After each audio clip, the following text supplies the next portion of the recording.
Yeah, I grew up in Guilford, Connecticut. It's a small town on the water in Connecticut near New Haven, if you're familiar with the Northeast. And yeah, it was a very sort of suburban, rural lifestyle growing up. Hmm. My dad went to school for engineering, civil engineering. He never became a civil engineer. He worked in the field and said, "This isn't for me." But he did have a passion for building, and so the year that I was born, or the year prior, he bought land in Connecticut and designed and built my childhood home. Oh So wow. I was introduced to architecture from a very early age, as literally the blueprints were up on the wall, framed where I looked, where I ate every day. Was the blueprints of our house, and he had a bunch of how to design your own home books and all that kind of stuff in our house, and so that was sort of embedded. He had a passion for architecture and design and that sort of stuff, and so that's how I sort of originally got interested into it. It was not like I was like my entire life like, oh, I want to be an architect. I did say it when I was very, very young, but probably just because kids like to impress their parents or Yeah, what have you. because their But blueprints on the wall, like literally. It's funny. yeah, That's pretty cool. So did your dad go on to build and design other houses? nope, just that house, and we lived in it for. They lived in it for 30 something years, and it was the only house our whole family grew up in. I was the second child, so my brother lived in a different house prior, Hmm. like a rental. But yeah, we grew up there, and that was the only house that he ever did. So obviously now you're an architect. Mhm. What was the house that your dad designed and built like? I don't mean in terms of like Yeah, architectural criticism, although yeah, so we could do that, I suppose. But like, what yeah. was it like? It was a great house. It was a great family house. It was I would describe it as an engineer's house. Very functional. Okay. He was very into energy efficiency. This was like post the 1970s sort of energy crisis. So it was a very, very early green designed house. Hmm. So super high insulation and solar design, all that sort of stuff. So it was very engineer focused. Wow. There was very little emphasis on aesthetics, I would say. Not that it was a bad looking house, but every move was very engineer minded, I would say. Hmm.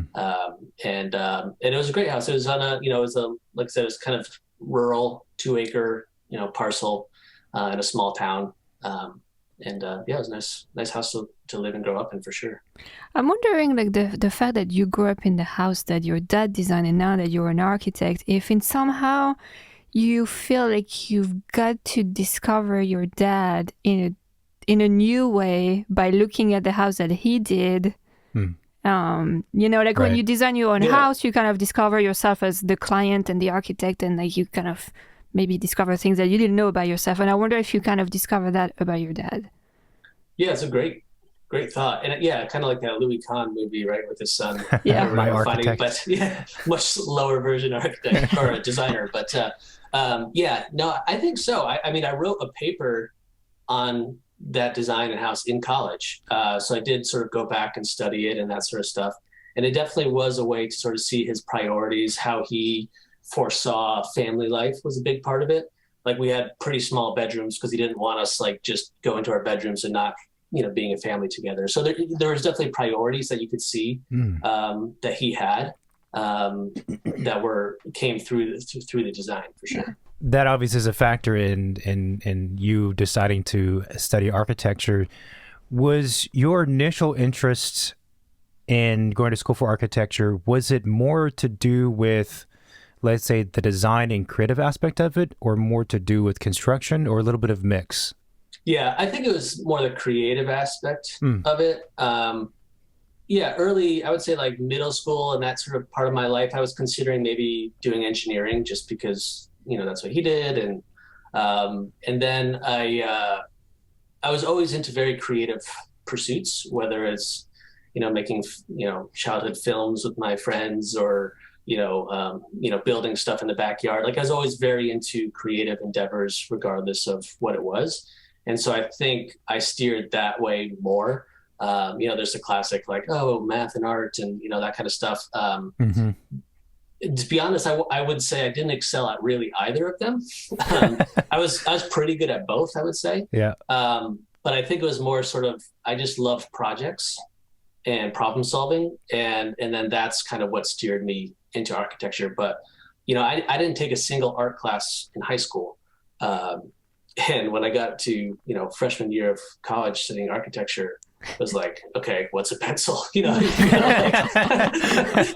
start over from scratch. How do I sharpen this? And so it was definitely an abrupt, back to that sort of stuff. But I would say it's more the problem solving creative aspect that excited me. Did you go straight from high school to undergrad?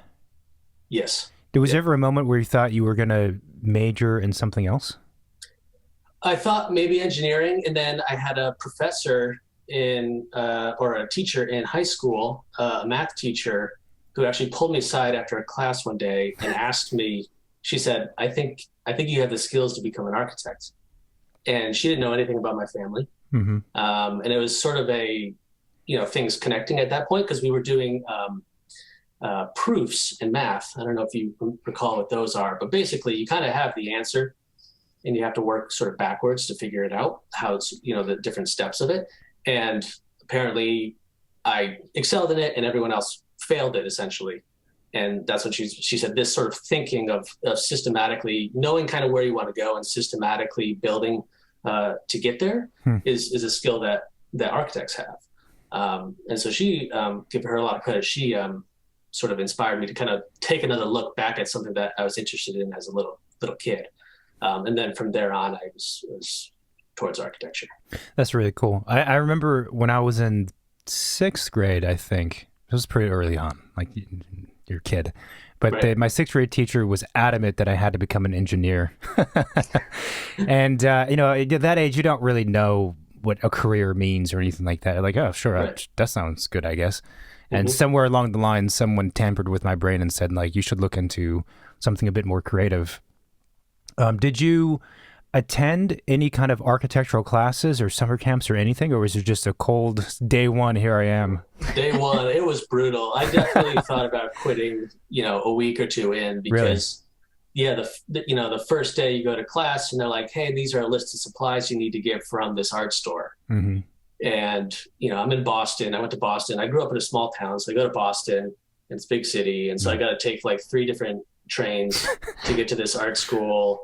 And I get there and I just have gotten my first checkbook. This was like prior, feels like I'm 800 years old, but there's a checkbook, right, to pay for it. But the account hadn't been 100% set up yet. So I couldn't pay for the supplies after I had created my whole card, and I had to go borrow money from a stranger that I, just met in class and tell him I would pay him back. And then I got like the wrong size chipboard for a model.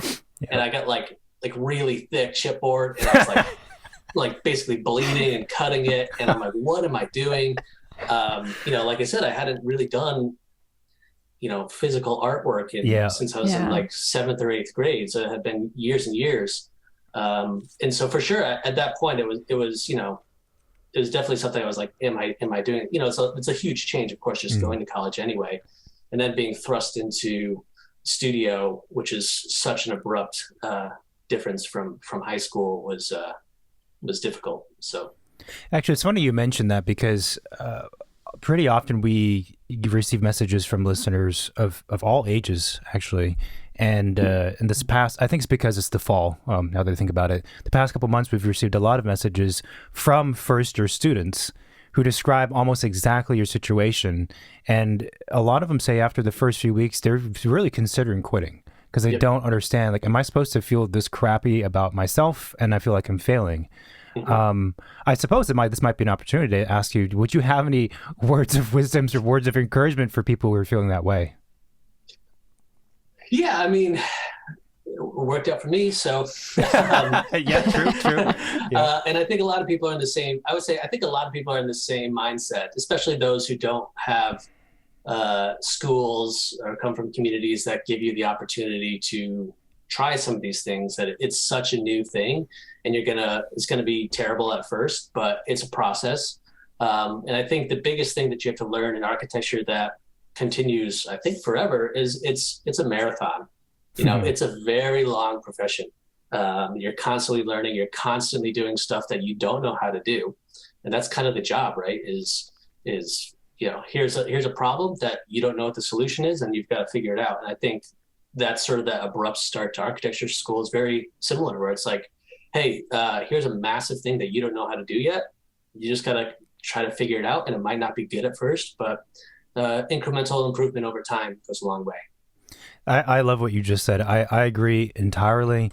And it's an odd, I'm sure there's other professions who and in them they feel the same way, but it's sort of an odd sensation to be an architect or a designer based on what you said, which I agree with. It's you're always either pushing to do something new on your own, like you're the one that's motivating yourself to do that, right. Even if it's just within the design, or you're embarking on a new type of project or solving a construction detail. There's something new every day. And it's like that proof that you were talking about, the math problem. You have to figure it out. And there's a little bit of just being very comfortable knowing that you're not going to be comfortable until hopefully it works out in a way. It's an odd thing. For sure. It's definitely something where the biggest skill that you can learn is to be confident in your ability to solve the unknown, which is a very difficult thing to do because it is unknown, right? But it's kind of like figuring out, look, I've been in this situation before, I've gotten through it, and I've gotten to the other side, I could do it again. And that is something, that still I've been doing it now for a little while now, and still doesn't go away. There's still that thought of, okay, I'm doing something new. I've done this, I've figured out stuff like this before, I can get through it again based on this skill set. And yeah, you're right. It is a unique part of this industry for sure. And I want to stick with the story, but that leads me to another thought of the confidence that you have to solve the unknown. That's actually, I've never heard it exactly said that way, and that's great. Some people might be wondering, how do you appear confident or convey confidence in that sense to clients? Now we're zooming ahead in a sense, right? When it would be much easier just to say, I know the exact answer to it, and this is what we're going to do. Like, how does that conversation go? It's a great question. And I think I listened to a podcast of yours weeks ago, maybe about ego, where you were talking about it, which people have said before, that you have an ego. And I think that there's a negative connotation to it. And there's an extent to where it is negative. But I think you have to have the confidence that you can be able to do this. And in the conversation that we like to have with potential clients is that it is a journey to the unknown, but we've done this before. And we sort of target certain kind of clients that we say have the pioneer spirit, which is essentially like the pioneer spirit is like, I don't know where I'm going, but I know that things can be better. And I'm willing to take the risk to get there. And so that's really sort of what we're talking to potential clients about is it would be very easy for you to go buy a house, right? It's a transaction and you can get, and you know exactly what you're going to get. But there's something inside of you that's not good enough, right? That's not how you want to live. You have one life. If you want to live a certain way, you have to take some risks. And we've done it before. And here's, our portfolio, and here's, client reviews and that sort of stuff. And people have taken that journey, and we've led them on that journey before. We sort of shepherd them on their pioneering journey, and we can do it again with you. Now, we don't know exactly what it'll be, and that's definitely a risk. But if you want a better outcome, sometimes you have to take some risks. That's well said. I also really like that there's probably 50 different ways to say the message that you just conveyed, but you use some specific words that feel like they fit together, like pioneer, journey. There's something else you said too that fit within sort of the theme of maybe where you guys are located. Yeah. Okay, so you're at college. You get through it. It goes well, I assume, or okay enough. Yeah, no, the first semester was brutal. For sure. And I definitely questioned everything. And then the second semester, so our first semester was manual representation was our studio. So it's all, hand drafting and model making and that sort of stuff, which I did not excel in. Second semester was digital representation because I was like at the time period when it was like switching from hand to digital essentially. And so they had a whole semester that was digital. And I excelled in that. And I knew that I had an ability to get my ideas out that way better than by hand. And then from there on, yes, it went quite well after that. And you actually also decided to get an MArch from the same university, which is Northeastern. So was it a 4+2 situation? Yeah, so there's a Bachelor of Science in Architecture as the undergraduate. So it's actually technically a 5+1. And Northeastern is a little bit different because it's a co-op school. So after your first year, you alternate 6 months of school with 6 months of full-time work for the last 4 years. Wow. And which is a fantastic way to get an education. I highly recommend it for anyone who's considering it, because what it does is you do 6 months in studio where you learn all the great studio stuff. And then you actually go work 6 months at an architecture firm, paid work, which helps you to pay off your student loans and that sort of stuff. Right. But you also get a completely different mindset on what the industry is. And you get short little stints of, is this the kind of work that I want to do? So for my first co-op, I went back to my hometown to save some money, lived with my parents, and worked at a small residential architecture firm. And at the time, I was like, I'm going to do skyscrapers. I'm going to do museums. I'm going to do, everything that you think is really cool in studio. And I worked at this husband and wife studio, and they had this little kid, and they got a dog running around. And I was like, this is kind of nice, but I still want to do museums and that kind of stuff. And then the next co-op, you go 6 months back to studio, and you have some new tools, and everyone comes back to studio, and they worked at different firms. And so they have different experiences, and you can sort of talk with your classmates about what this firm does or what this firm does. And you have different skill sets or programs you might have learned at those companies. And then you go again for 6 months of work. And I worked at a much larger architecture engineering firm doing very large, buildings at Harvard University, lab buildings and that sort of stuff. And then you start to think, I actually kind of liked that residential thing more. I thought I would like this more, but man, I'm spending a lot of time on this reflected ceiling plan and this is I'm putting diffusers all over this 100,000 square foot building or whatever. And just like the lifestyle of the deadlines and that kind of stuff are just different. And so you get to try a bunch of different stuff, before when you get out of college, and the other great thing is that before you get out of school, you basically have, at the time it's IDP, right? And now it's like AXP. Yeah. You have pretty much all of your hours done before you get out of school, which is fantastic. So it just opens up a lot of possibilities. So I really enjoyed that experience of sort of going school to work. And then between my undergraduate and master's, it was just the typical summer. And then I did the 1 year master's. I had thought about going to other schools just to get a different viewpoint and that kind of stuff. But then I was thinking, well, it's incredibly inexpensive because I was able to get a scholarship to go here. And it's only 1 year versus it would have been 2, maybe 3 at other schools. And I figured that I could just learn out in the field differently. So I decided to just do it quicker and get out into the professional field.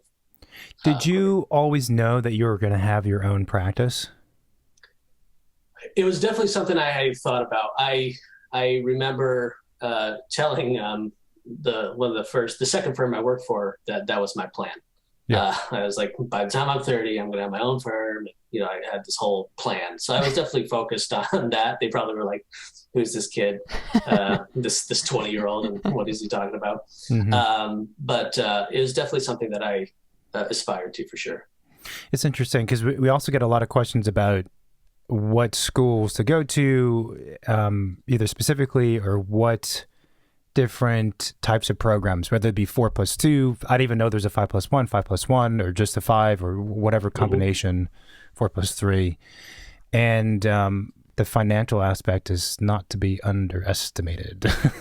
Yeah, getting out of school with all of your hours for licensure, or most of your hours, we'll say, for licensure, and basically no debt is a huge advantage. Huge advantage. Yeah, you're like 6 or 8 years ahead of everyone else in a way. It's huge. Literally. Yeah. So for me, you might have said, did you take a gap year between undergrad and grad? Like, did you go and practice? No, just a summer. Well, I worked at the firm that I had worked for the previous co-op, so I just went back there for the last summer. But yeah, it was only a 4-month break before. Yeah. Oh, wow. So you plowed through 6 years all the way through. Mm-hmm. Although I did the same thing for undergrads. What am I saying? It's long. 6 years is a long time. Yet? It feels like a long time. Yeah. Yeah. And so right afterwards, I assume you go and you get a job and you're working at an office for some period of time prior to starting your own gig? That would be a great assumption, but it's not true. So I graduated in May of 2009. Oh, great timing. Yes, so perfect. Jobs did not exist. Yeah, it did not exist. Yeah.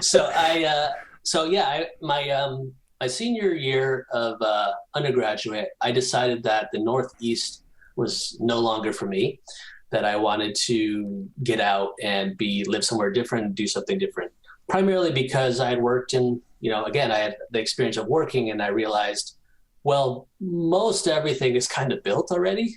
We're just kind of renovating a lot of stuff. And I wanted to do more new stuff. And so I decided to look out west for that reason, as well as, different climate, different culture and so forth. Oh, really? You don't enjoy the cold winter, East Coast winter anymore? The gray coldness for 4 or 5 straight months? No. Yeah. And so I wanted to change. And so I'm a very sort of organized person. So I made sort of a spreadsheet of all the cities out west and looked at sort of the pros and cons of them. And then I did a little trip and visited a couple. I never actually visited Phoenix. But I went to Las Vegas to visit a friend, and went to the Grand Canyon. So that's about as close as I got. But I was sort of inspired by, it's funny, I was sort of inspired by Las Vegas in sort of how ugly the buildings were. Because I was like, the nature is so beautiful, but the buildings are so ugly. And I was like, there's an opportunity out here in the Southwest. Because it's almost like you take it for granted. It's like, oh, let's not make an interesting building because we'll just have this beautiful mountain behind us or what have you, right? And so I was sort of interested in that, and I saw that there was rapid growth happening in the Southwest, and I thought, okay, that would be an interesting place to go. And so I just, the day after I graduated, packed up my car, everything in my car, and drove out to Phoenix. I'd never been here, and just drove into town. And fortunately, I had a friend who was also getting transferred there for his work. So I had a roommate, and I just showed up and pulled up in Phoenix and was looking for jobs. I had a professor who had worked for a couple of the more notable architects in Phoenix. And so I had a little bit of a connection there. But I ended up applying to about 200 jobs and got, I think, maybe 2 interviews. Yeah. And I graduated, top of my class, did everything right, had all the experience right. So there's nothing you could do necessarily better, and just nothing was available. So I didn't get a job. I worked.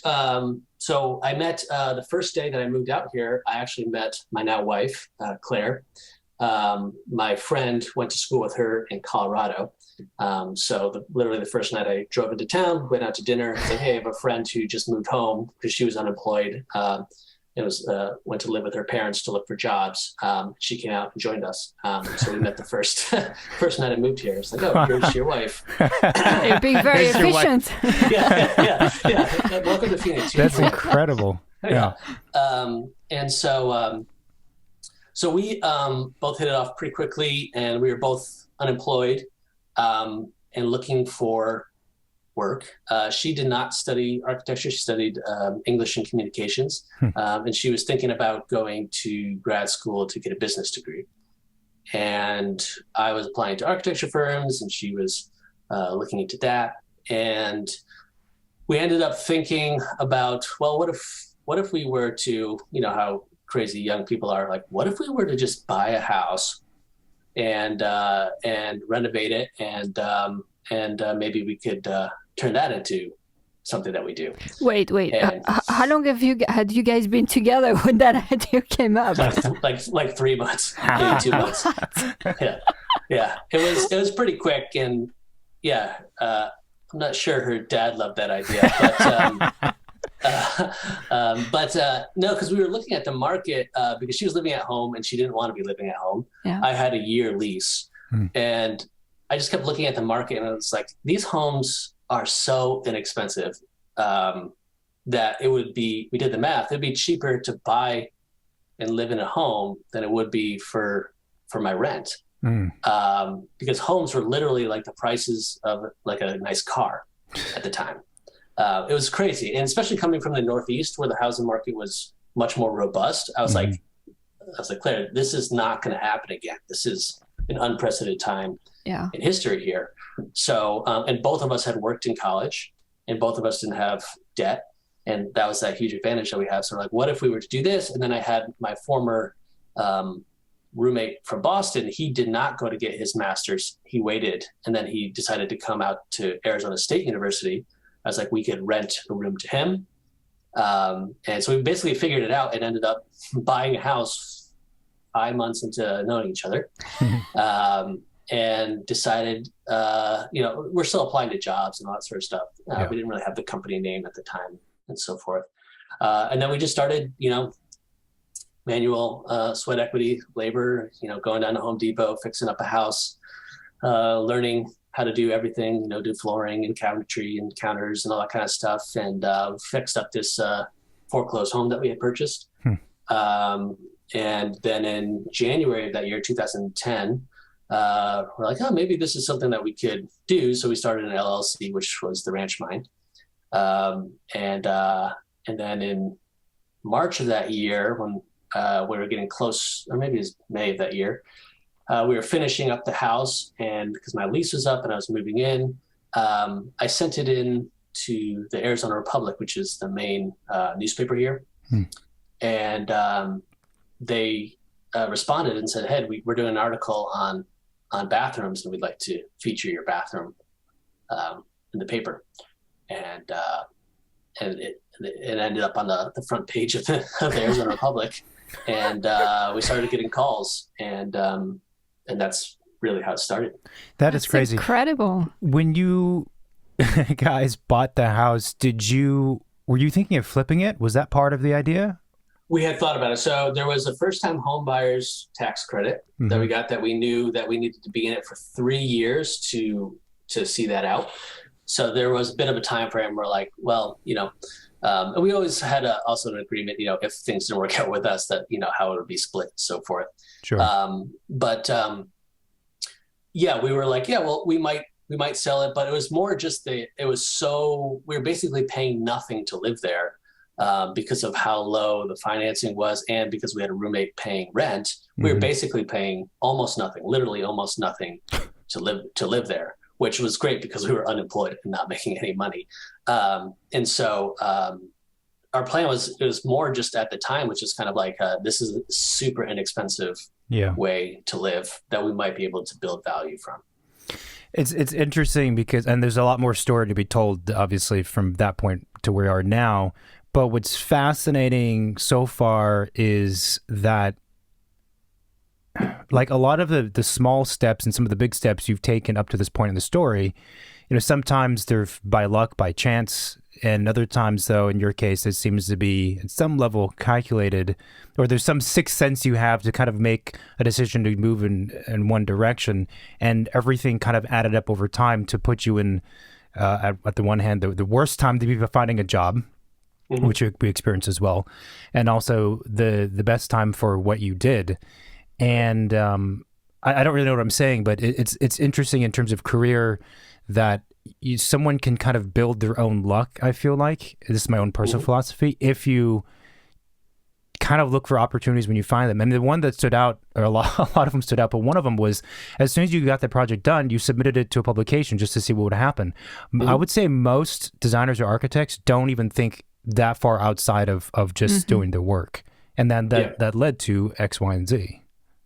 Yeah, it was, I think you said it quite well, and summarized it quite well. I always look at, I'm very into sort of calculated risk-taking, in which I sort of, do some research, and I'm not someone who's just going to be like, hey, let me just jump off this cliff and see what happens. I'm not that sort of daredevil type person, but I like to do, like, even moving out to Phoenix, I did a bunch of research, and then I'm like, I'm just going to take the jump. This feels right based on what I've seen.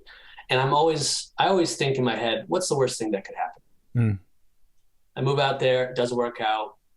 maybe I can move back to the Northeast where I could, get a job at an old firm that I would work for. You know what I mean? There's always ways. I always think about what's the worst case scenario. If that's not that bad, then take the risk, especially if there's high upside. And in terms of the sending it into the paper, at that time, newspapers were struggling, obviously. And they were doing this thing where it was like 7 cents a week or something stupid to get the newspaper. And, I got a flyer in the door. I'm like, okay, sure. And so I would get the newspaper, and every week there was a homes section, and I would see people homes in there, right? And I was like, when we did ours, I was like, I feel like ours is as good as these. You see the name of the person who writes articles. And so I just Googled them, found the email address, and sent it in. I didn't really necessarily have a plan like, oh, from this, we'll then do this and this, right? But it was just kind of like, oh, we could be in the paper. Yeah. And then when we got the publication, it was funny because Claire was on a trip with her brothers. It was her dad was supposed to go, but he had knee surgery, unfortunately, couldn't go. So the trip was already booked to raft the Grand Canyon. And so Claire ended up taking the place of her dad on that trip with her brothers. And she had no cell service for 7 days. And it was like day one that it goes in the paper. She has no clue. And I start getting all of these emails from people who want us to do their bathroom from this thing. And I have no clue what to do. I have like Post-its and don't even have a calendar. I have no contract, nothing, absolutely nothing. We have a name of a company. We have an officially registered LLC, but we literally have nothing else. So I'm like, okay, I guess I'll just set up meetings. I have no clue what I'm doing. I've never done this before. And she got back from the Grand Canyon. She's like, hey, I'm out of the Grand Canyon. I'll be driving home today. I'm like, hey, we have like 10 possible jobs that I'm just going to these people's house, and we'll have to figure it out, And it was, again, just kind of a jump at the deep end kind of situation, figure it out. So now she goes to the Grand Canyon once a month. Get 10 projects. She comes. It's a very spiritual thing. Yeah, she goes in there. And, That's really amazing. That's really amazing. So you guys bought that house, you renovated it, but you didn't really have like a whole business plan developed from that day one, right? It kind of became its thing organically as you had to figure it out. Yeah, it definitely was organic. It was not a plan. You hear a lot of business advice of like, write a business plan to do this and that. Yeah. And which I think is good if you can. But yeah, I mean, she was 23, I was 24, we didn't know what we were doing, and we didn't have any big plan. We just wanted to make some money, because we were unemployed. And I think what was great about it was that, life is essentially like a series of experiments and what you learn from them, right? We touch something that's hot, we realize, okay, that's hot, right? That's basically what life comes down to. So what we had the benefit of with this sort of bathroom thing that happened really early on was doing a ton of small jobs very quickly, right? And from that, we really learned how to run a business, how to design for clients, and all that at a very rapid pace because, within a year or two, we had 20 completed jobs, right? Where we went through the entire process of bidding and contracts and design process and construction and marketing and that whole phase that every architect goes through. But we did it at just such a small condensed sort of format that it helped us sort of iterate very quickly. Right. Yeah. As opposed to if your first job is a 10,000 square foot home, you're not going to figure out what you're doing wrong for like 5 years. Yeah. And so that helped us, I think. So I think early on, everyone wants to do huge projects, but I think there's a ton of value if you're starting your own firm to start with these small things because you learn so much. You don't really know what you don't know until you do it. Yeah, that's a super, super good point. And we've experienced that as well. And it is funny because everyone wants to start off by doing large work because why wouldn't you want that? And of course, if someone got that opportunity, you're going to take it. Right. But the pace that you mentioned is super important. And it's even just, it's the experience of the project, but it's also meeting that many clients, meeting that many contractors, getting that many reviews, just everything. Like you need to build a portfolio, you need to build up a certain thing, and it's really hard to do that. I mean, now it's crazy. You do a house, it takes 3-4 years. Yeah, that's 3 to 4 years is a long time for anybody, for everybody. And for a new office, you're just sitting around for 3 years, not sitting, but it's too long. It's too long. Yeah. And it's not only building up a portfolio, but like you said, I think a lot of it's the interpersonal relationships that you create, whether it's with the clients, whether it's with contractors or vendors or however, just learning how to communicate with all those different types of people is super important, and it takes time to get good at. So what happens next after you have the 10 possible projects? You do, I assume, a handful of them. Where does it go from there?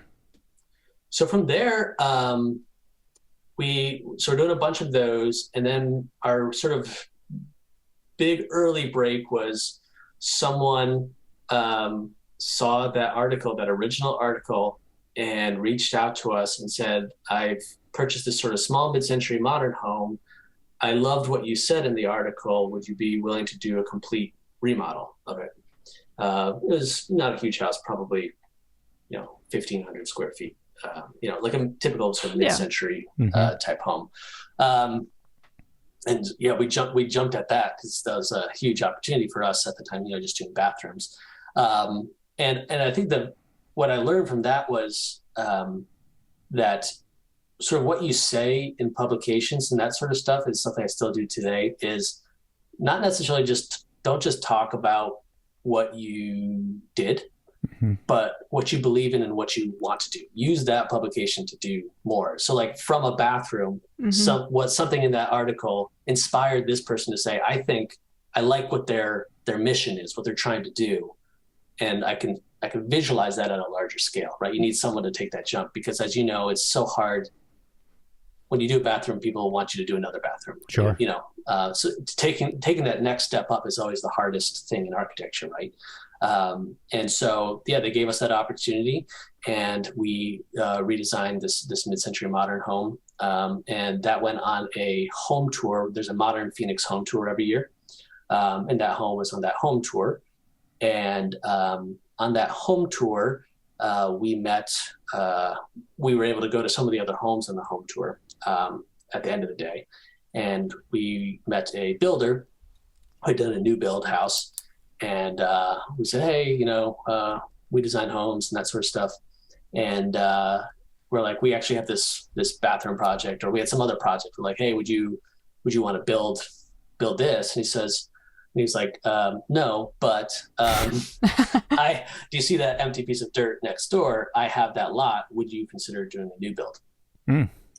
And we said, yeah. And that became our first big project. So from that first remodel, we then got the new build, and then things kind of continue to grow from there. That's crazy. Kind of looking back on things, would you describe yourself as being entrepreneurial? Yeah, I would definitely think of myself as entrepreneurial. I from the sort of business building, from the more sort of PR, brand marketing side of things, and visionary, I would say, more part of entrepreneurship. Claire is fantastic at the business part of it. The contracts, the billing, the payments, the sort of structured back end stuff of that. I'm less, I don't really do much of that. She does all of that. And so I think what's interesting is sort of like yourselves, you're both architects or designers, right? Yep. I feel like that's the most common pairing of sort of husband-wife duo or what have you. Is they're both architects. What I think was sort of different about us early on was that I was the architect and she was the businesswoman, and we had very distinct, different skill sets. And I think in a lot of architecture firms early on, I think they both want to design beautiful, amazing things. And there's like this whole business thing that's like, yeah, we'll get to that. Taxes and billing and all that kind of stuff, right? That's secondary, but having that as a primary focus for one of the partners early on, I think was very helpful in us being able to sort of grow. It makes a lot of sense. We know a few other husband-wife teams, and one of them is a dedicated business person, for lack of a better term. Mm-hmm. Right. And it works well. And one of the points that was brought up by the couple I'm thinking about, which was interesting, is that it allows, in that case, the husband, who's the architect designer, to be just that, specifically in the client's eyes, was the example he brought up. So when there's something to do with more of the legalities of things, they talk to her. It's not his business. So he can come into meetings and just be, I'm the designer guy.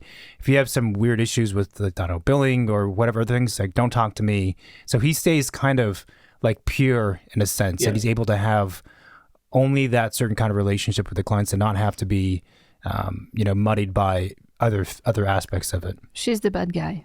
Honestly, the good cop, bad cop thing is definitely helpful. In those situations, to where, yes, if there is an issue or something, she's working it out separately, and I'm, let's talk about your house and what we want to do. For sure, it's definitely helpful to have that clear distinction, for sure. I've always felt, and maybe my opinion will change at some point in time, but the magic number for an average office, and everyone's different, right? But the magic number would be three partners. One for, I guess you could split up different ways. One for the architecture or design, maybe one for the business, and then one for marketing, or maybe one's design, one's technical, one's business and marketing, something like that. If I could have authored the perfect situation, 2 people is great. I don't know how you guys feel, but maybe looking back, like I can't imagine trying to start an office with one person. I could never do it. Yeah, I think it'd be quite difficult, for sure. I have a lot of respect for solopreneurs or solo architects that do it all by themselves. It's a lot to do and handle yourself, for sure. It's definitely great to have that feedback between the two of you also, so you don't feel like you're going crazy by yourself, right? To, when you have an issue or something, after the work day is done, you can be like, hey, let's talk about this, or, whatever. And just to have that sounding board is super helpful. Keeps you sane. For sure. Really. For sure. Yeah. And there's just so many small things you have to do as a business owner, like the things like taxes and whatever else. It's like, okay, well, there goes half my week to just solving this. Yeah, no, it's a ton of time. You don't, it's not anything talked about in architecture school, that's for sure. But it's a huge part of the profession. Yeah.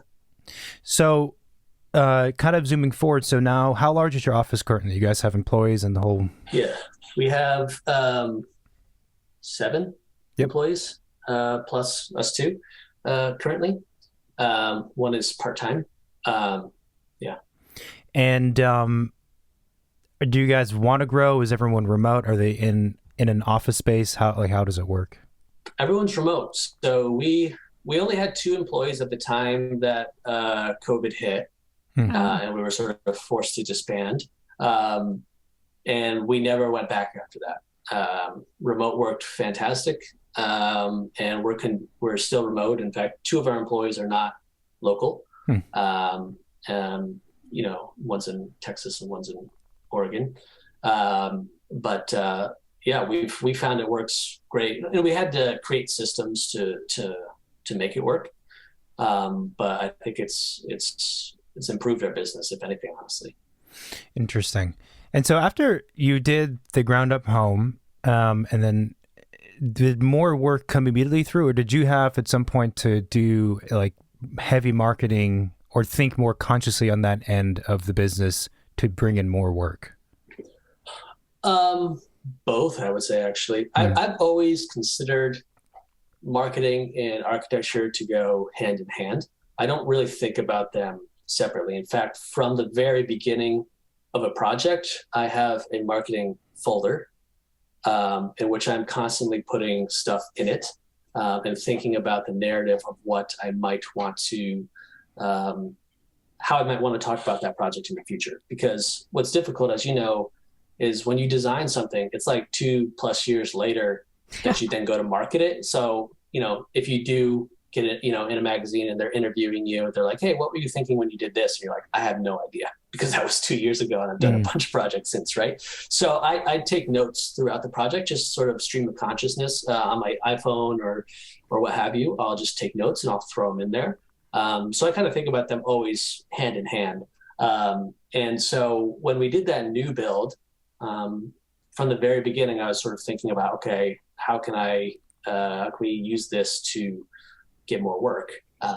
This was like 2013 or so at the time.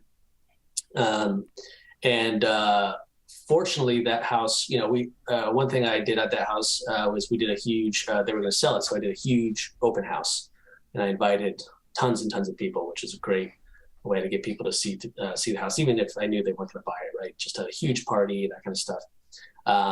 And then that helped. We met someone at that party that we got a job from.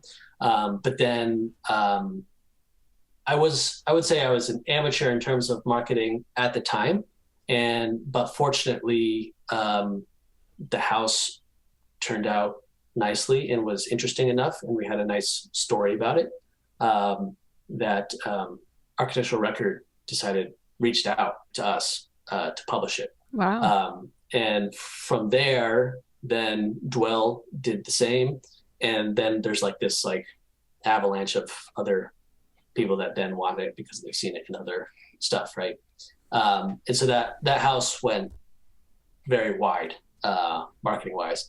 And through that process, I was able to learn a lot of tips and tricks about how to then, be the person that pushes it forward on future projects, not have it, not wait for right. things to, because it's rare for that to happen. That's for someone to come to you.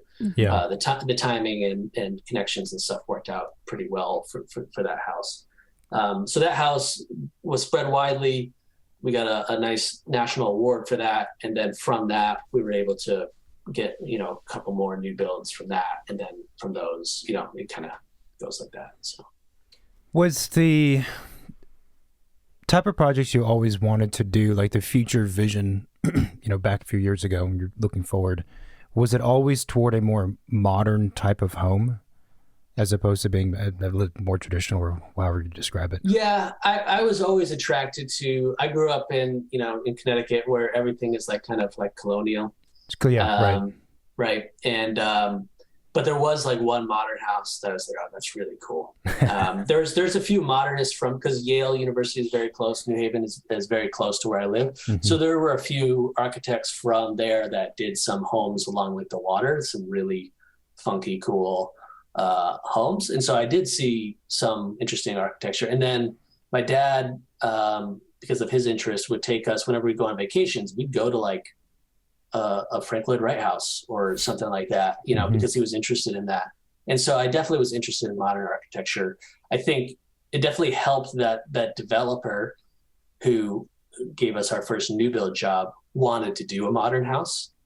And so that definitely helped solidify that sort of path. But then from there, we actually did another house a couple years down the road because we were getting pigeonholed a little bit into a certain kind of modern, mm-hmm. that we didn't necessarily want to do everything in. So we decided to do a spec house to change that direction a little bit a couple of years after that. Interesting. Down the road. Yeah, and that brings about another question, which is, I think for architects, one of the concerns or potential dangers is getting pigeonholed. So this is the same for any architect who has their own business. When you approach to do a project, there's a whole list of criteria as to whether or not you're going to take it on.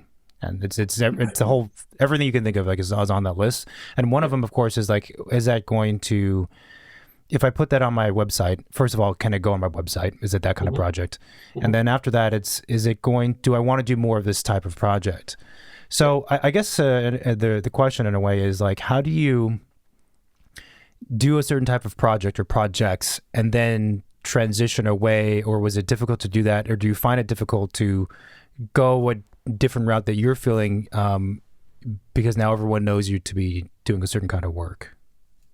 Yeah, I think your question is well said. And that is one of the top challenges that we have in our industry is that basically what every client wants is something that you did before with 5% difference. Yeah. right? They want to like kind of make it their own, but they want so it's very slow, and because it takes years, it's very slow to sort of change the trajectory of your business. And so in terms of the types of projects that we would take on, I sort of internally put them in two categories. I like alliteration, so I call them legacy and livelihood. So livelihood are ones that might not be the best, groundbreaking type of project, but they're good clients, the budget's there, it's going to be a good relationship. Let's do it. And maybe it doesn't end up on the website, but that's okay, right? Because you need to, feed yourself and do a variety of stuff, right? Not every project is going to be, the best project in the world, right? So, and then there's the legacy projects, which are, okay, this kind of project can move our business in the direction that we want to go. And so that's sort of how we look internally at the projects, and they're both given equal weight, but they're just sort of, different expectations, I would say, for those. In terms of trying to get different projects, there are a few strategies that I've used to not get pigeonholed or to try to get out of the pigeonhole. It is quite difficult. One of the ways is how you market the project. So, in every project, even if it's, let's just say, a livelihood project that maybe isn't not an overall gem, to find moments within it that you're going to put something that's maybe a little bit different, right? And then when you go to potentially market the project, focus on that part, right?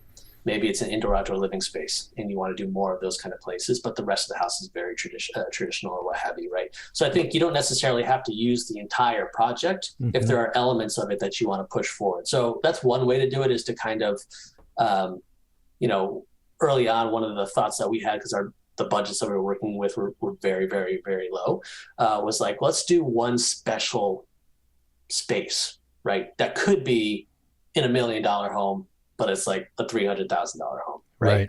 And then use that to sort of, and photograph that and talk about that as a way to be like, yeah, then we can make these other rooms nicer, of course, but yeah, maybe it's just a 11 by 11 bedroom right now, right? Yeah. With drywall and basic trim, right? So that's one way to do it. The other way that we've done it, like I mentioned a little bit briefly before, is we were getting stuck in a little bit of a pigeonhole based on the kind of new builds that we had done early on, that we decided to buy a very inexpensive lot and develop a project. So to be the developers ourselves. So we partnered with a builder. So we went 50-50 with the builder. And it was definitely a big risk. I mean, we spent probably 75% of the money that we had. At the time. I was going to ask, not to get too into the numbers, but how did you afford that? So again, it was early on. So I think all in, we probably spent $50,000 to $75,000. Okay. All in? Wow. All in. So because once you get the lot, you can use the lot to get the construction loans. Yeah. Right. So, and again, it was a weird lot. It was on a canal, and it was 5-sided, and the address was on a major street, but the access was through an alley. So there's a major street, 2 alleys that wrapped around a canal, and this one little exit. So nobody knew what to do with this lot. It's a very bizarre lot, and so that's why it was pretty inexpensive to get the lot. And then we knew that, our architecture fees and that kind of stuff, we would just handle ourselves, and the builder would handle his stuff. And then the profit would be sort of split 50-50. So we were able to reduce the cost down significantly that way. And we designed a house, and we wanted to do something different. And we designed a project called Canal House that we did. That was different. It had pitched roofs, and it was much different because we were just doing these like flat roof, modern type stuff, and it had different sort of interior style to it than some of our more contemporary ones earlier on, a little bit more Southwestern, I would say, potentially. And so we just wanted to do something different. And so we did that, and it was definitely a risk. Like I said, we invested a lot of money. We didn't have a ton of money at the time. We invested a lot of it in that. So it was definitely a huge stress factor to it. But we thought at that time, again, worst case scenario, we looked at the numbers. We're like, even if we break even on this house, it'll be worth it for the portfolio piece. Yep. And things, it's funny, when it was under construction, it's along a canal that people ride their bikes and run on. And so many negative things were yelled from, from the canal. And we were so nervous. We're like, what have we done? Like, have we ruined everything? And then we did an open house thing similar to that we did on that first one. And we had probably like 300, 400 people come through. Wow. And the response was amazing. And we had connected with HGTV, and they wanted us to do like a video of the house. So we did that for them.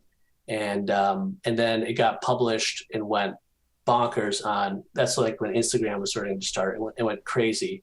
And the sale of the house didn't make us a ton of money. We did make some money, didn't make us a ton of money, but we got 3 great new builds from people who walked that house, who wanted something different. So we got 3 new build clients from that house at a much larger budget than what that house was built for. That house we built for $400,000 at the time. And it transformed the direction. You know, it was again, you go 5%, 5%, 5%. That was like 100% change, at that point. So it allowed us to really branch off.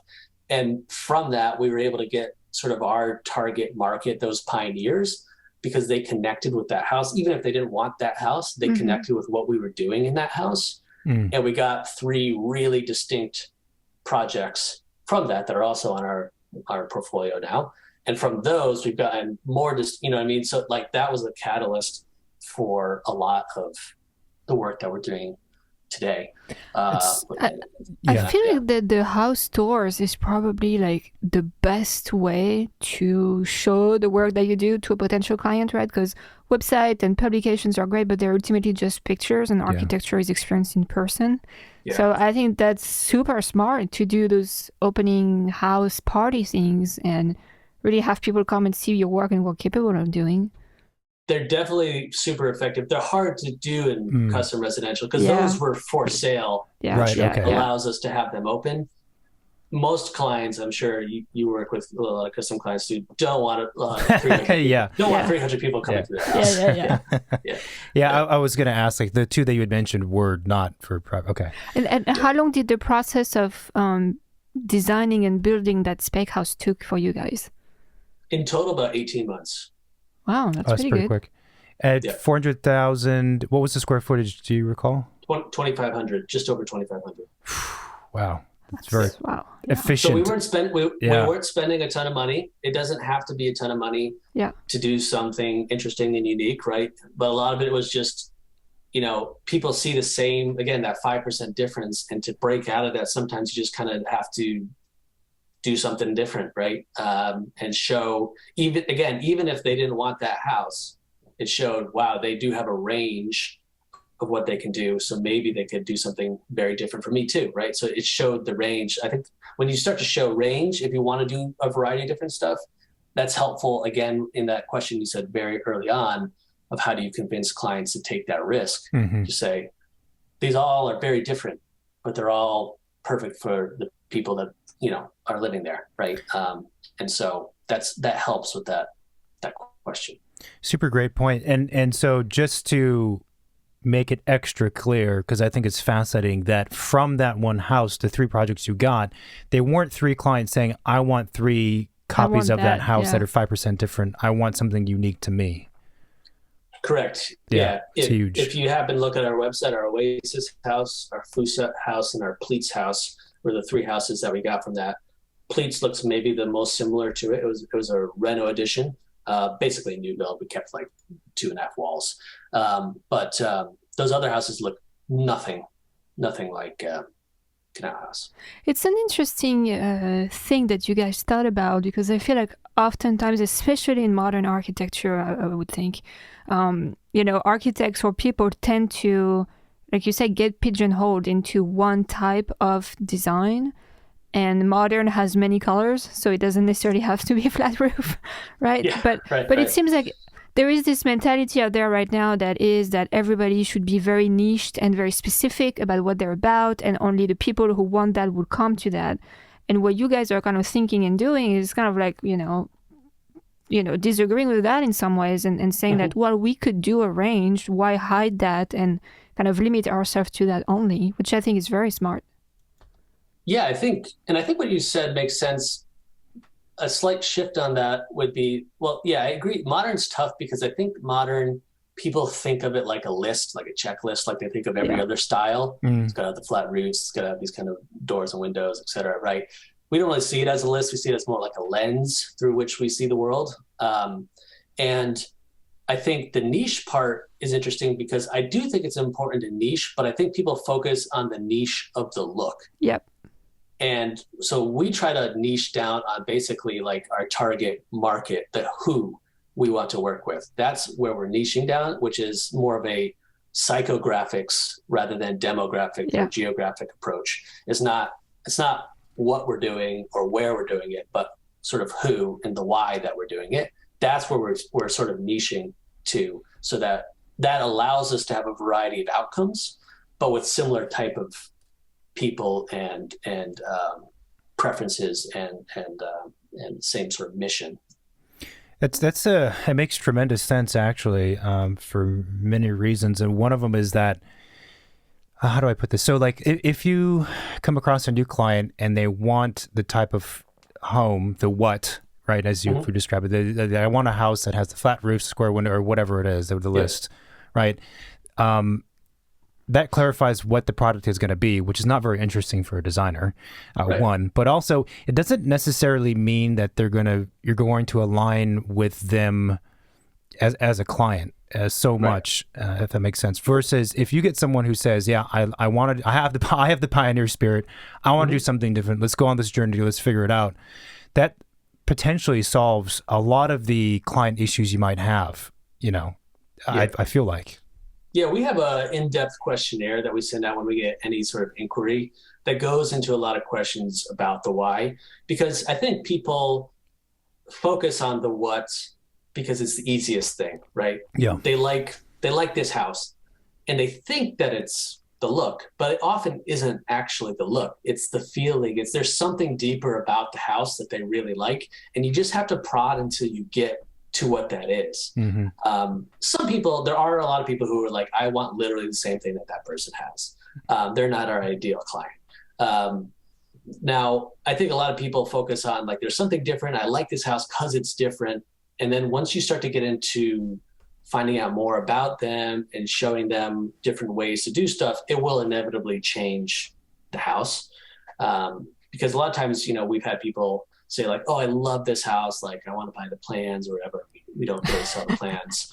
And for a variety of reasons. That always puzzles me. They're like, but I want different material on the outside and a pitch roof and a different ceiling and different floors. And you're like, so you don't want that house. Like, but they're attracted to something. And so a lot of it's just getting to what they're attracted to. And when people fill out that questionnaire, there are a variety of questions that enable us to sort of see, like, do they actually have the pioneer spirit? Are they actually willing to take a risk? Because the whole process, if people are risk averse, like heavily risk averse, custom house is not a great process for them. It's going to be a long 2 to 3 years because you have to take a leap of faith. You really do, right? And it's scary.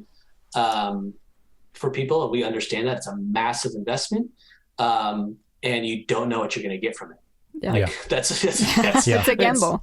It's a huge gamble, and it's hard to get there with people who don't want to be there. So rather than try to force them into that, I think it's just about finding the people who are open to possibilities. The people who will go into a restaurant and say, whatever the chef thinks is best, I'll eat. Right. versus the people that want to go and get the same exact meal, know exactly what they're paying for and exactly what they're getting, versus someone's like, hey, surprise me, give me your best. Yeah.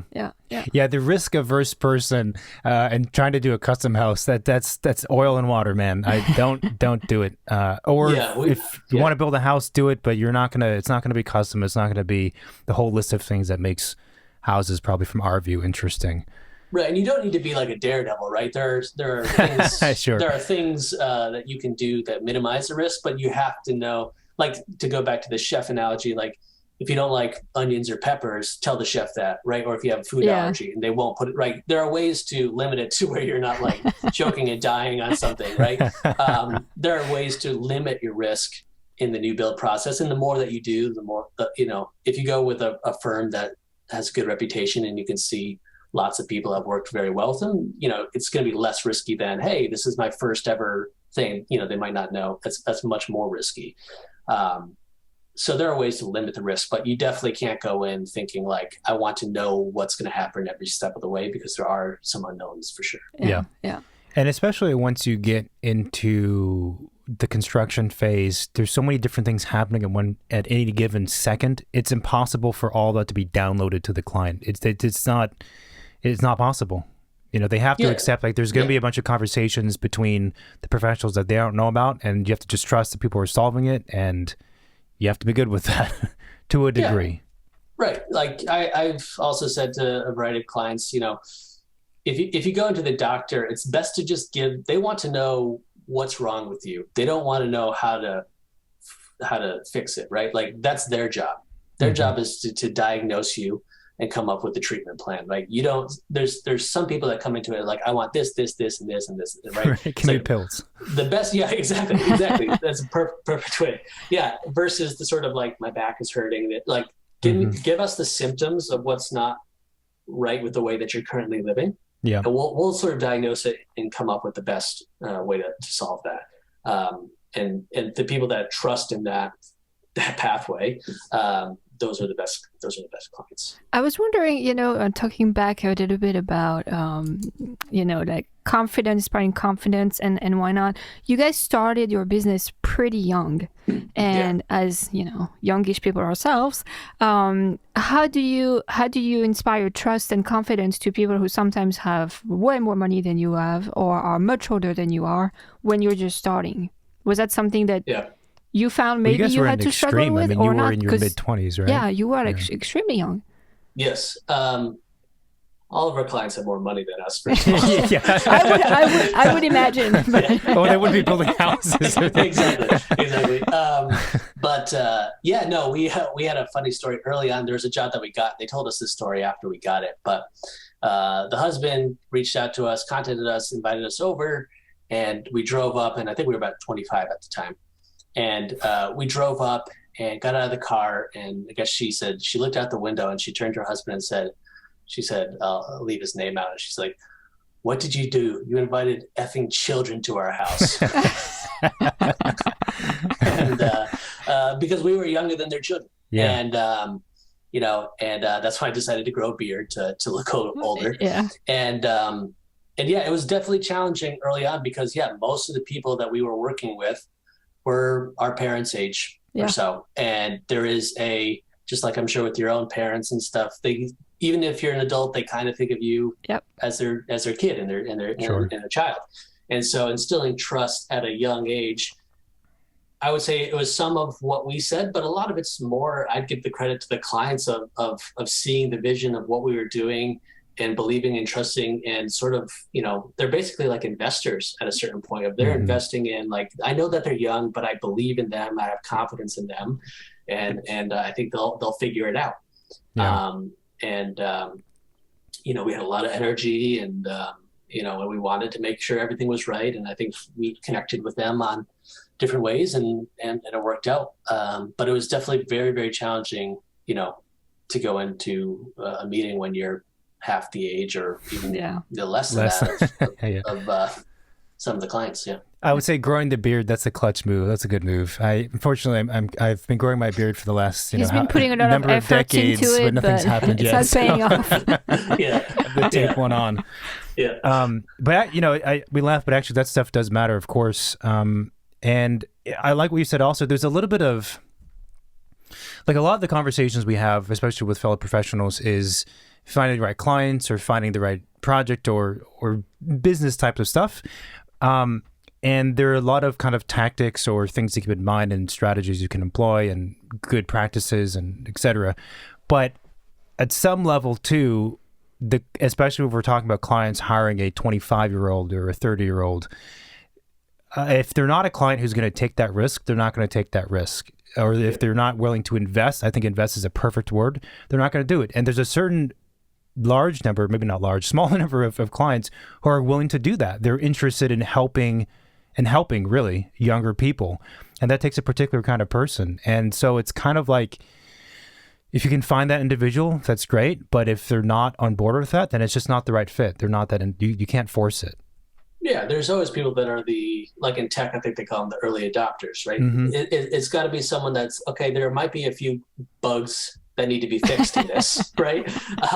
But I believe enough in what the potential of this is to take a little bit more of a risk. And we found out really early on, we sort of stumbled into it, that almost all of our clients were business owners, were entrepreneurs. Wow. At least one of the couple. And we were thinking about that. And that's when we originally came up with the Pioneer Spirit thing, is that entrepreneurs are basically people who, again, are not satisfied with what currently exists and are willing to take the risk to do something different, right? That's essentially what an entrepreneur is, right? I don't like what's currently out there. I'm going to make something better. And I think it's those people who are much more likely to see the potential because they have that same mindset, right? They have that same thought of like, I didn't know what I was doing, right? When I started this company, and these kids are similar to me. It's much easier we had a lot more of those than say like lawyers who would hire us, right? Someone who's much more interested in your resume and much more, that is more of the risk-taking entrepreneurs. And so that's when we started to shift our language and marketing towards those types of people. And they're still a majority of our clients are. That's a really good point. And I'm trying to think back on our client. I have to think about that one, but that's a really, really good point, because it is a certain type of person who is willing to go with these things. And it does fit perfectly with somebody who at one point, perhaps earlier in their career, when now they're very successful, they can afford a house, took those challenges themselves. That's fascinating. I was wondering, what are some of the questions you ask prospective clients to try and figure out the deeper meaning or reasons behind the project? Because that kind of research and mining phase is something that we talk about a lot of architects talk about a lot, but it's not an easy thing to achieve. Agreed. And I like your use of the word mining, because we, with our company name, that's part of where that came from. But, oh, really? Yeah.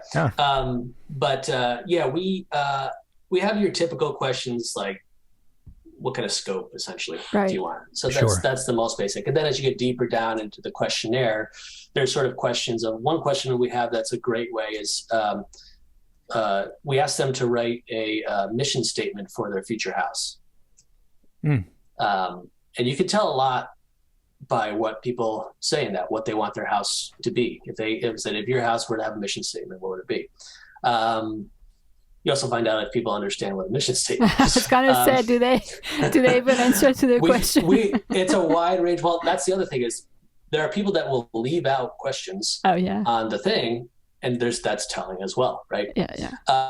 And so a lot of it's how they answer it, not necessarily what they answer, but how they answer it. You can tell a lot about, not just the actual question. So we have some questions that are hard on purpose, because it's like, is this person willing to put in the time to answer this question? Rather than, I don't have time for this, because it's like, you're going to need a lot of time during this process, right? There's going to be tough questions that you're going to have to answer.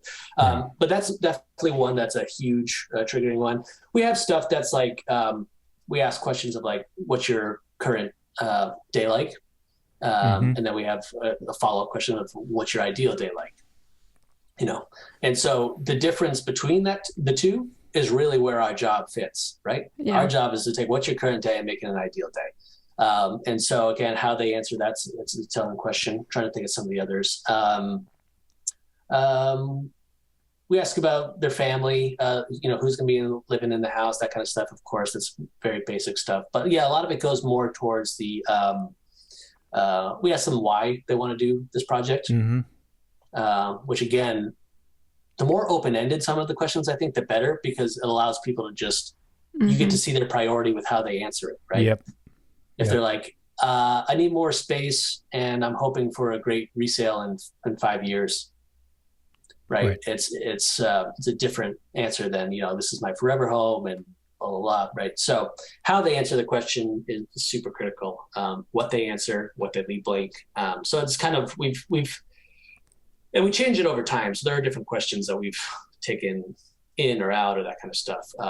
We also have some construction type questions in there to see, like, have they done this sort of thing before? Like, do they even know what they're going to need or not need, their education level on that? Not that that determines whether or not we'd work with them, but just helps us with the way that we speak about things. So a couple other ones that have come up, questions that either we've thought about or other people we've spoken with have thought about. And it also has to do, obviously, with project type. In this conversation, we're talking about residential and at the higher end, but one is about art. It's like, do you collect art? If so, what kind, and who are your artists you like? And there's a number of things embedded with that, but anyone who's interested in the arts seriously are more likely to want to have the money to do architecture, but more interested to do a creative type of architecture as well, because they're be much closer to viewing the house and a custom house as a work of art to a degree. But what's interesting about that is we actually go slightly the alternative route because our clients are slightly alternative. We ask them what their favorite, that reminded me of, outdoor activities are. Because a lot of what we do is sort of indoor, outdoor living, connecting with nature, that sort of stuff. Is we found that a lot of our clients are less of the art collector type and more of the outdoor adventurer. Ah, that makes sense. Yeah. And so that has shifted a little bit, but I do see the art thing as a great question as well. That makes sense. It's a little bit different version of that. Yeah. It makes sense because I think the art thing is applicable to people living in like Manhattan, New York, living in a dense Exactly. urban environment. And if you're not, though, you're not going to be sitting inside staring at a painting. You're going to be outside doing fun stuff. The weather sucks, you might, but you know. I was wondering, when you guys moved back for Claire to Arizona, you said like Phoenix was kind of like redeveloping or developing. I'm not very familiar with the history of Phoenix. How are things there now? Like, is it still on the rise? Like how have things been developing? Yeah, they're still booming. So Phoenix, a brief history, wasn't much of a city until post World War II. Okay. 1950s or so. It got its big first boom. It's like first ring suburbs. It's like the 1950s or so. But even at that time, it was probably like 200,000 people. And then it had another huge boom in like the 90s. But what's fascinating about it is as a state, Arizona's, I think, 1912. It's barely over, it's 110 years old as a state. And the city of Phoenix, I wouldn't even say it was a city until probably like, really, let's be honest, like the 70s, 80s, it kind of became a city until like I had. So it's a very, very young city, which is what attracted me to the city. It's even like when Claire grew up here, it was a much different city than when she moved back. And so it's been booming since basically the recession. I think the recession was actually great for the city of Phoenix because there was a pattern of development that was relatively unsustainable. And I think things shifted at that point and became much more locally focused, much more desert focused, that sort of stuff. It basically put a stop to, because it was booming like crazy in the early 2000s. And then it was like, okay, nothing happened for like 3 years. And then, there's sort of this, it was a lot of outside influence, I would say. Oh, I see. People coming in from the Midwest, typically Chicago, that kind of area, developers placing stuff down and then leaving. There was not much of a local culture. And I think since 2010 or so, they put a light rail in 2009 and that started to condense development into the urban core. And so I think I'd have to look at the numbers. I looked at them a while back. I think there's like 200,000 new people here every year. Wow. Every year. Yeah. Oh my goodness. It's I think the greater Phoenix now is at like 4.5 million. And of course, I'm sure someone afterwards will correct me on those numbers, but it's a lot of people are coming here every single day. A lot of Californians, a lot of Midwesterners are coming here. And so it is still, it's booming in that there's really not enough housing. and it's booming as a city. So it's definitely an exciting place to be for what we do. And it's what's interesting about it is because it's such a new city. If you're designing in Boston, like where I lived, or I think you're from Paris or some of that, like there's an established thought of what it should be buildings should be. Yeah. There isn't really here. Now, there's a very old history that a lot of people like to conveniently forget about with the sort of Native Americans and that sort of stuff. There weren't a ton in the valley area in terms of built buildings because it's more of a farming valley before. Okay. Basically, it would flood from snow melt, and then they would harvest in there, but not a ton of people actually lived in the valley. So there's not a ton of like, oh, it has to be this way because this is the way that we build brownstones, or this is the way, right? So there's what's interesting about people move here because it's kind of different. And I think that is one of the reasons I moved here was kind of like, you can do different stuff. Like the architectural history here is like Frank Lloyd Wright and like Paolo Soleri, like people doing weird, fun stuff. It's the desert, you know. Like that's our architectural history is that. Right? That's where it's the starting point is like, hey, we're going to create this utopian city, like in the desert, like Paolo Soleri. So like, it's very, people I think here are generally more open to different stuff. Now there is a huge real estate culture here that is not the best in terms of like resale. Oh, what's the resale value of this? Or I'm going to move every 5 years and not invest into my house, and square footage is king. And there's still all that kind of stuff, of course. But I think what's great as an architect is it's not like, oh, you have to do this Tudor or colonial or whatever kind of stuff to fit in with the neighbors. Like French Mediterranean in the middle of LA. I never get it. We still have that stuff. I mean, we still like have Tuscany, right? Is like, it's like I studied in Florence. I'm like, this isn't Tuscany. This is red clay tile roofs and stucco, but you're calling it. Yeah. But that is a frame with wood. Good luck with that. 2x4s and cheap aluminum windows. Yeah. That is a tough one. That is a tough topic for architects when it gets a bit under my skin, I have to say. Yeah. Especially when it's not in the place that it was supposed to be in, and it's not built the way it's supposed to be. It's just it's irritating. It's aberrant. It's like, what are you doing? How dare you? I mean, there could be 5 podcasts on that. And in some way, I was wondering if you guys have ever come across this distinction between the titles and the words designer, and architect. And it's something that has become more in the forefront of our minds the last number of years, as people perceive, not all, but a lot of people perceive architects as being in charge of like one thing, maybe more technical, I guess you could say. And then the designer, I still need to hire a designer to design the home, maybe even for the outside, but certainly for all the inside, even the fixed interior architecture, all the built-in stuff. Yep. And there seems to be these two separate words. And the other day we were talking to somebody and they were like, well, okay, who in your office is the designer and who's the architect? And we get very confused by the question. I was confused. I was like, well, we're both architects and therefore we're both designers. And we're just completely missing, we were not talking with the same language. Have you come across that? 100%. And there's usually a gender thought to it as well. Yeah. Oh, yeah. That Claire's an interior designer and I'm an architect is usually the assumption. It comes up all the time. And Phoenix does have a large amount of the built environment here is builders working with interior designers. And then they might hire an architect to like do the dirty work of drafting. Right? Yeah. And so we try not to like live in that world. That's kind of a separate world, but it's difficult because there are a lot of potential clients who that's what they think. And high majority of our projects, we do the architecture and interiors, and we do the landscape in a decent amount as well. Because we believe, that design goes to every inch of the site, right? And we try to design the entire thing because we want it to be fluid and seamless throughout. We do, of course, work with landscape architects and interior designers as well. But I think there is a notion of the architect as almost like more like a structural engineer is like something that we hear a lot. Like, oh yeah, I need you to do like the structure. And it's like, well, I don't do that.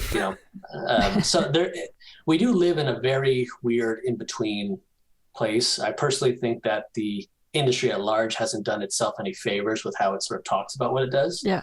And that puts the burden on all of us individually.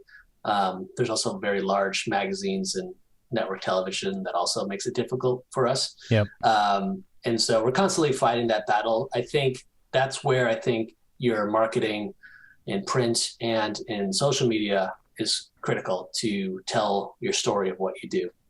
And then that's the best way, I think, to do it, is just to talk about what you do and how you do it, and hope that people connect with that. And because it's impossible to change everyone's mind, but at least if you have a following, or if people are reading articles online, the way that you speak about what you do is critical to make sure that people are understanding what the difference is, I guess.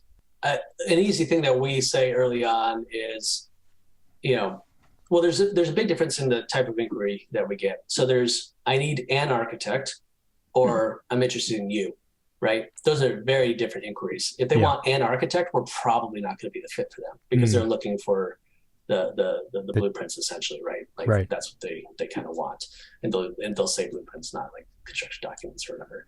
But so there's that route, and those rarely become clients. Occasionally they might just not really know what they're looking for, right? And so we do give a little bit of time to that. The people that come looking for us, if they were to mention, do we also need a designer, that kind of stuff, we just sort of explain our process, and we say, you came to us for a reason, and everything that you saw we did.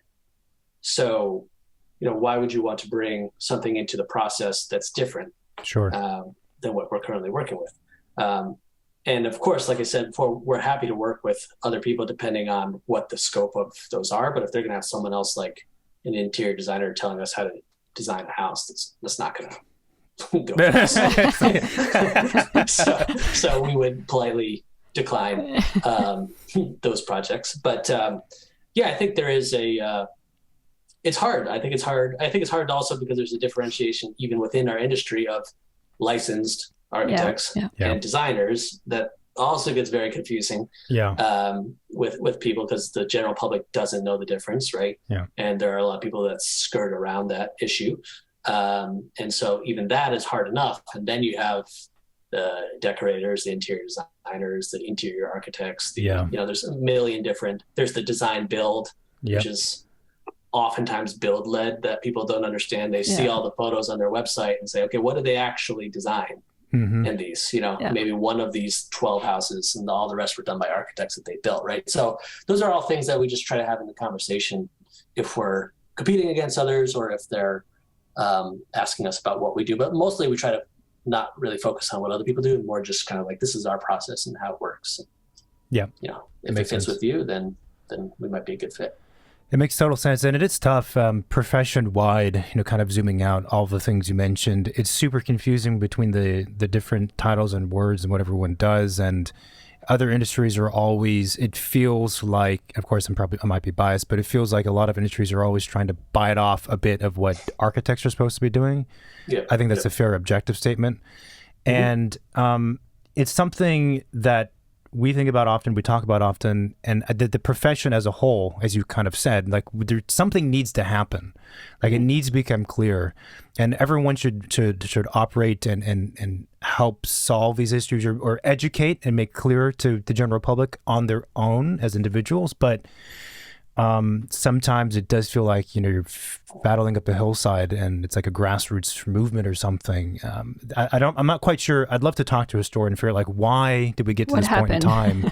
But it's kind of a big issue, really. I think it's a huge issue, because we're sort of right in the middle of a lot of things, and our roles have been segmented out in a variety of ways, and as the world has become more specialized. But I do think I generally think it's a marketing PR issue that, there's a large architect organization in the United States that could probably do a good job of trying to define that and be clear with it. There's just so many other things that are going on that it seems like it's left up to each individual firm owner to have to educate the market about it. And it's a tough battle, particularly because interior design in particular has a lot of power behind it with TV and magazines and stuff, pop culture. pop culture personalities, the interior designers generally tend to be much more forward, bolder, memorable,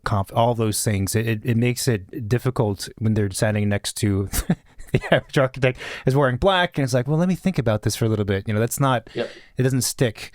And it's a lot also of what we do is behind the scenes. That's the hardest part. Like we, long time ago, 2012, 13, what HGTV reached out to us about possibly doing a show. And we got very far in their interview process. And the CEO rejected us, ultimately saying, America's not ready for an architect. That was the exact words. Interesting. What year was this?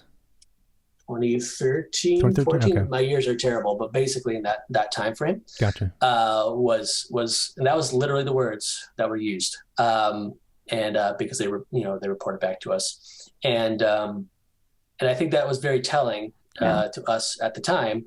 And because a lot of it was, fortunately, the showrunner who wanted to do it was open to doing a different kind of thing to kind of show more what we do. But they're like, yeah, we're going to need you to go like smash a wall down. It has to be something that someone could physically see in the moment. A lot of what we do is sketch in our head on the computer. It's not exciting to look at live. Yeah. Right. It's not that sort of instinctual, immediate satisfaction. There's not immediate satisfaction to what we do typically. Right. Real-time renderings are about as close as we'll get to that. Right. So it's a very long process, and it's hard to distill down into sort of a current media culture. And I think that's part of the challenge that we have. Interior designers have the benefit of you're feeling tile and samples and seeing furniture. Like you're right. It's something that you can go look at and see and hold and touch. You just have to caress a wall when it's being framed and that's a large get part emotional with the material. Exactly. So there's a huge challenge. I think there's also a huge opportunity. I think there's like a show on Netflix that was pretty good.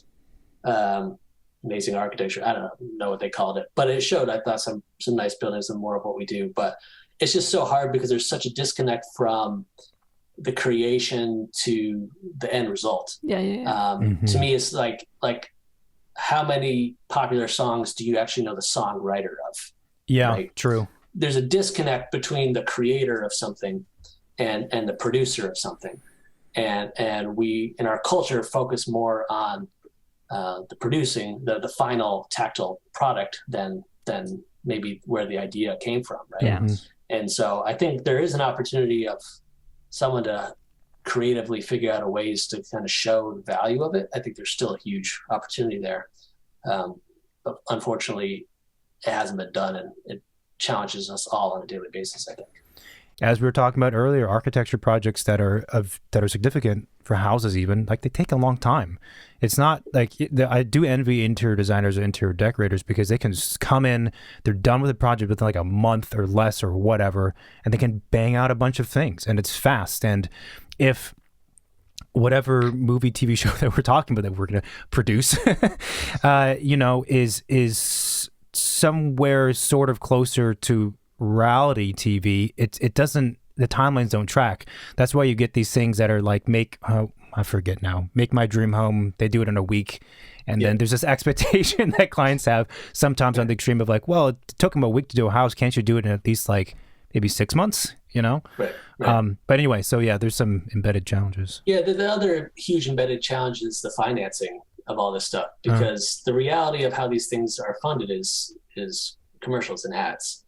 Yeah. So what are ads of? They're of products, right? They're of paint, Sherwin-Williams or whatever, right? They're stuff that they're trying to sell, and those people get value from that.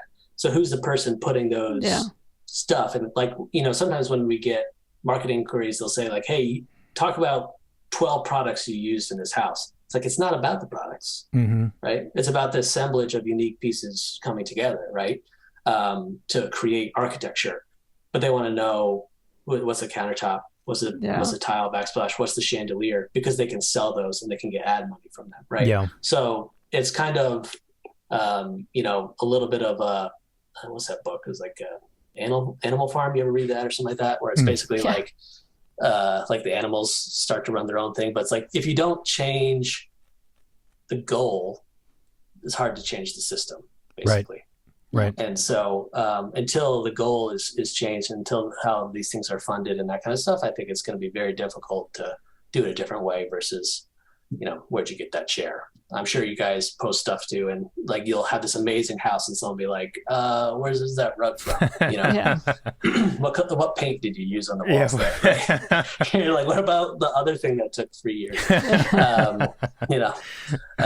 But so it's tough, but it's definitely a challenge for the industry, but hopefully things will get better. And I'm not sure the solution to it.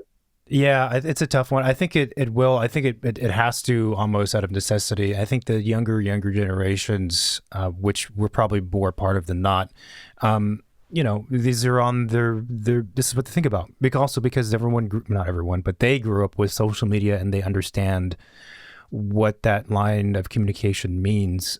Right. A while back, we had thought about doing sort of a documentary style series about an architecture project or an architecture studio.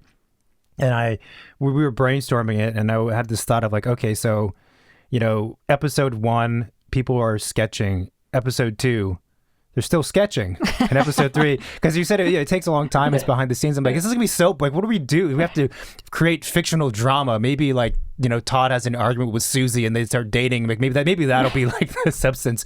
Because otherwise it's a lot of really important things, but that maybe are not very like, I don't know, flashy, I suppose you could say. Yeah, I don't know how to do it because it is such a long time frame and people's attention spans are so short that how do you convey the value in such a short amount of time, right? That's the key is what we do has a tremendous value and conveying that in a snippets is very difficult. A couple last questions. What is something you do outside of architecture in your business to relax, recharge, or what do you enjoy that's not architecture related, if there is something? We're very good at not working too long, and that I'll credit Claire with all of that because in architecture school we're bred to basically be machines that work 24/7. And Claire early on in our business was like, we work from like 8 to 5 and not at evenings and not on weekends. And we've stuck to that for the most part. Mm-hmm. There's certain special circumstances occasionally, but which has been fantastic because I actually think it helps the quality of the work go up to focus of like, this is my time to work and I'm going to get it done. And then I'm going to have my own time to recharge. And like you said, now in terms of what I do outside of work, it used to be a lot more, but we have a 3-year-old and a 7-month-old. Wow. 2 daughters.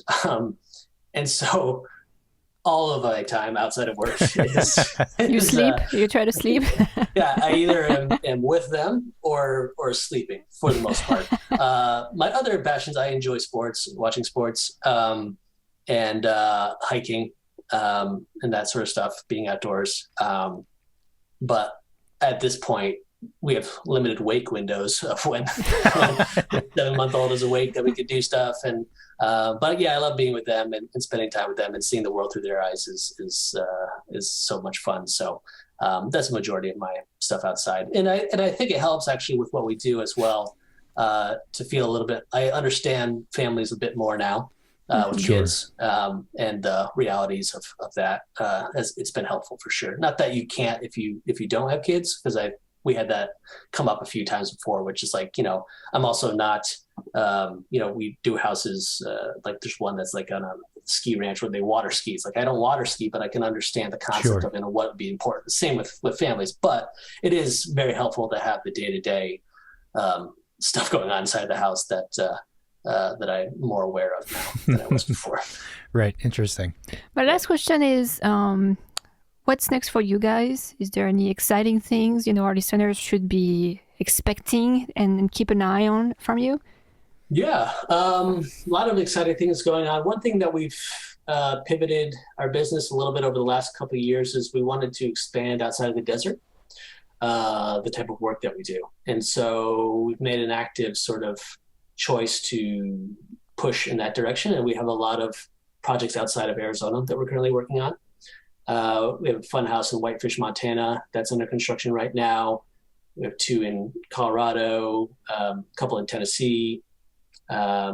one in Big Bear, California, near you guys, I think, and abroad as well. So we have a house on the beach in Belize right now that is under construction, which has been a fun process working in a different country in Belize.